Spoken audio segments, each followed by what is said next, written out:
So, very good morning. Today, on 16th September, I am taking this class. Topic of today's class is types of computer network. Computer network के कितने types हो? तो पहले तो हम लोग समझे what is a computer network. Computer network is a network of autonomous computers. What do mean by autonomous? Autonomous means full fledged computer, not डम टर्मिनल. डम, DOMB, डम. डम माने होता है गूंगा. कभी कभी हम लोग देखते हैं कि CPU एक स्थान पर रखा हुआ है और उसके टर्मिनल मतलब मॉनिटर एंड कीबोर्ड 3-4 उसके अलग अलग स्थानों पर रखे हुए हैं. इसको थिन क्लाइंट भी कहा जाता है, जैसे यूनिक्स लैब में जनरली होता है. तो डम टर्मिनल अगर है एक ही CPU से कनेक्टेड तो वो कंप्यूटर नेटवर्क नहीं होगा.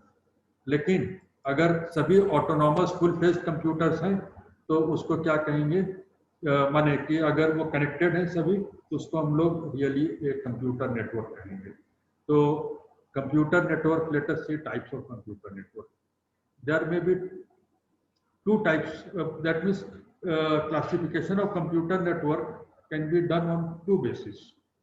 First is by scale and second by transmission technology. तो by scale के लिए हम लोग देख लेते हैं. by scale थोड़ा सिंपल है, पहले देख लेते हैं. तो इसमें क्या है कि कंप्यूटर्स आपस में कितने डिस्टेंस पर रखे हैं उसके बीच बेसिस पर उनका क्लासिफिकेशन किया गया है. इसको कहा गया है इंटर प्रोसेसर डिस्टेंस. माने इंटर प्रोसेसर माने इंटर कंप्यूटर ही आप समझ सकते हैं. और दूसरा है प्रोसेसर्स लोकेटेड इन सेम माने कहाँ पर है, रूम में है, बिल्डिंग में, कैंपस में. और तीसरा है, और फिर क्या है इसका एग्जाम्पल हम लोग देखेंगे. ठीक है. तो अगर प्रोसेसर या कंप्यूटर्स 1 मीटर अपार्ट रखे हैं, if distance between the computers is around 1 metre, this is all approximate in sense. तो मैंने 1 स्क्वायर मीटर के अंदर में रखे हैं तो इसको हम लोग पर्सनल एरिया नेटवर्क कहेंगे. पेज नंबर 16 टेनेनबॉम पे लिखा है. थर्ड एडिशन टेनेनबॉम में पर्सनल एरिया नेटवर्क तब नहीं हुआ करता था, तो उसमें डाटा फ्लो कंप्यूटर वहाँ पे लिखा हुआ है. तो एनीवे ये फोर्थ एडिशन की बात कर रहे हैं जो कि आजकल की टेक्नोलॉजी पर बेस्ड है. तो इसको पर्सनल एरिया नेटवर्क कहा जाता है. तो फिर 10 मीटर डिस्टेंस पर है ये, तो माने समझ सकते हैं एक रूम में है. 100 डिस्टेंस पर है बिल्डिंग में, 1 किलोमीटर कैंपस में है. तो ये सभी को लैन कहा जाएगा. अगर computers are 10 kilometre apart, that means within city, तो इसको that will be called MAN, metropolitan area network. If computers are 100 kilometre apart,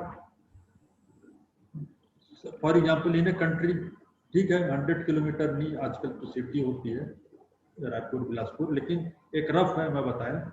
या फिर 1000 किलोमीटर अपार्ट है, कॉन्टिनेंट लिखा है. आप थोड़ा सा इसमें करेक्शन भी चाहें तो कर सकते हैं, लेकिन यूरोपियन कई सारी छोटी छोटी कंट्रीज भी रहती हैं जो कि शायद इस रेंज में फिट हो जाती हूँ. तो एनीवे हम लोग इस पर नहीं जा रहे हैं. हम लोग जा रहे हैं 100 किलोमीटर, 1000 किलोमीटर. तो दिस विल बी कॉल्ड वैन, वाइड एरिया नेटवर्क. 10,000 किलोमीटर है माने पूरे प्लैनेट को ही कवर कर रहा है और कंप्यूटर का नेटवर्क है, तो उस कंप्यूटर नेटवर्क को हम लोग इंटरनेट कहते हैं.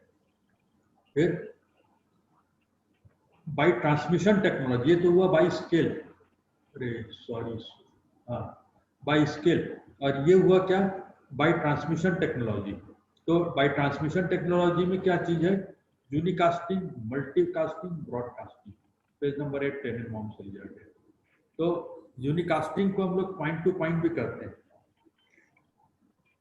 मतलब कि पॉइंट टू पॉइंट, मतलब कि one computer is sending, then this will be received by only one computer. For example जैसा कि होता है हम लोग फोन करते हैं तो वो फोन क्या होता है, किसी एक ही पर्सन को हम लोग फोन करते हैं. फिर वैसी वाइड एरिया नेटवर्क भी एग्जांपल है किसका, वैन का. इसीलिए वाइड एरिया नेटवर्क में एक रूटिंग एल्गोरिथम होता है जो कि एक कंप्यूटर से स्टार्ट होके दूसरे कंप्यूटर तक पहुंचेगा. ईमेल करते हैं तो एक सेंडर होता है, एक रिसीवर होता है. मल्टीकास्टिंग मतलब समझ लीजिए कि जो है, suppose one computer is sending 10 computers are in the network, then that message may go to computer number 2, 4 and 6. Selected receivers होते हैं. और ब्रॉडकास्टिंग माने जैसा रेडियो टीवी वगैरह में होता है, क्लासरूम में होता है, रेलवे स्टेशन पर होता है, ब्रॉडकास्टिंग होती है, सब लोग सुन पाते हैं, तो इसको कहा जाता है ब्रॉडकास्टिंग. तो लैंड में क्या होता है? ब्रॉडकास्टिंग. ये एक बहुत अच्छा इंटरव्यू क्वेश्चन है कि लैंड में ब्रॉडकास्टिंग होती है कि कौन से प्रकार की नेटवर्किंग होती है. तो लैंड में ब्रॉडकास्टिंग होती है. एक कंप्यूटर जो भेजता है that is received by all the computers. Very important to note. इसलिए इसमें कोई रूटिंग एल्गोरिथम नहीं होता है. Routing algorithm is suppose to be only for वैन, वाइड एरिया नेटवर्क, क्योंकि लैंड में तो सभी रिसीव कर रहे हैं, तो रूटिंग की कोई जरूरत ही नहीं है. लेकिन डेजिग्नेटेड जो रिसिपिएंट है वही उसको रिटेन करेगा. Frame sent by one computer is received by all computers connected in LAN but will be retain only by a designated recipient only. जैसे क्लास में किसी के स्टूडेंट के पेरेंट्स आएंगे और वो किसी को बोलेंगे, तो उसमें जो असली जो स्टूडेंट होगा, जो उनका वार्ड होगा, बच्चा होगा, वही उसको रिसीव करेगा, बाकी सुन के भी उसको इग्नोर करेंगे. तो इसी प्रकार से ये लैंड का एग्जांपल मैंने दिया. अब जो है, लेकिन एक चीज है कि लैंड में जो हब बेस्ड है, जो हब पुरानी टेक्नोलॉजी होती थी, उसमें क्या होता था, जस्ट लाइक आपका व्हील होता है, तो व्हील पहिया जिसमें कि साइकिल का पहिया में सब स्पोक कनेक्टेड रहते हैं, तो इसको स्टार टोपोलॉजी कहा जाता है. इसमें ब्रॉडकास्टिंग होती है. लेकिन आजकल स्विच्ड लैन आने लगे जिनमें स्विच का यूज होता है, तो उसमें एक कंप्यूटर एग्जैक्टली सेकंड या थर्ड कंप्यूटर को भेज सकता है, मानी यूनिकास्टिंग होती है. तो लैंड में अगर हब बेस्ड लैन है तो वो ब्रॉडकास्टिंग है, स्विच बेस्ड लैन है तो वो यूनिकास्टिंग है. तो ये आप बोल सकते हैं कि भाई अगर सभी, मान लीजिए कि उस पर दो लोग एक साथ अगर बोलने लग गए, जैसे ब्रॉडकास्टिंग है, तो ब्रॉडकास्टिंग में क्या हो सकता है, देयर में बी टू कैटेगरीज. मान लीजिए कि दो लोग एक साथ बोलने लग गए, तो दोनों की बात ही नहीं सुनाई देगी, और वो क्या हो जाएगा, एक कैओस हो जाएगा. कैओस मतलब कि अव्यवस्था हो जाएगी, CHAOS, कैओस.